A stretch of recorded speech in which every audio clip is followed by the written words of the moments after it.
আসন্ন ত্রয়োদশ জাতীয় সংসদ নির্বাচন সামনে রেখে শেরপুর ৩ আসনে স্বতন্ত্র প্রার্থী মোহাম্মদ আমিনুল ইসলাম বাদশার মনোনয়নপত্র সংগ্রহ করা হয়েছে।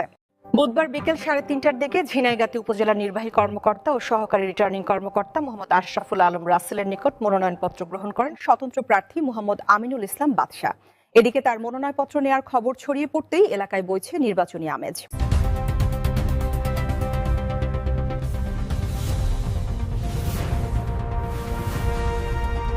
পরিশ্রমী মানুষের প্রত্যাশা, বিভিন্ন দল এবং স্বতন্ত্র প্রার্থীর অংশগ্রহণে এবারের নির্বাচন হচ্ছে প্রতিদ্বন্দ্বিতাপূর্ণ। মাঠ পর্যায়ে তার মনোনয়নকে ঘিরে ভোটারদের মধ্যেও চলছে নানা আলোচনা, পর্যালোচনা আর গভীর বিশ্লেষণ। ঝিনাইগাতীর মাটি থেকে সংসদ সদস্য হিসেবে নির্বাচিত হতে পারলে এলাকার সব কলঙ্ক দাগ মুছে দিয়ে উন্নয়ন ও সুশাসনের নতুন দিগন্ত উন্মোচন করবেন, এমন প্রত্যয় ব্যক্ত করেছেন স্বতন্ত্র প্রার্থী মোহাম্মদ আমিনুল ইসলাম বাদশা। এ লক্ষ্যে তিনি সকলের নিকট দোয়া ও সমর্থন কামনা করেছেন।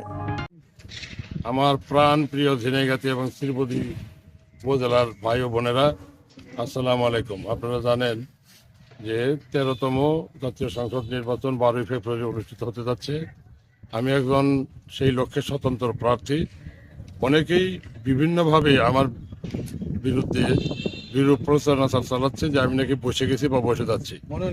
এই কারণেই আমি সকলকে অবগত না করে আজকে আকস্মিকভাবে আমার মনের পত্র কিনলাম। সকলের কাছে দোয়া চাই, সহযোগিতা চাই। 54 বছরে ঝিনাইগাতীতে এমপি হয় নাই, বিশেষ করে ঝিনাইগাতীবাসীদের এই বিষয়টি খেয়াল রেখে ঝিনাইগাতীর এই কলঙ্ক মুক্ত করার জন্য সকলের প্রতি বিনীতভাবে অনুরোধ রইল।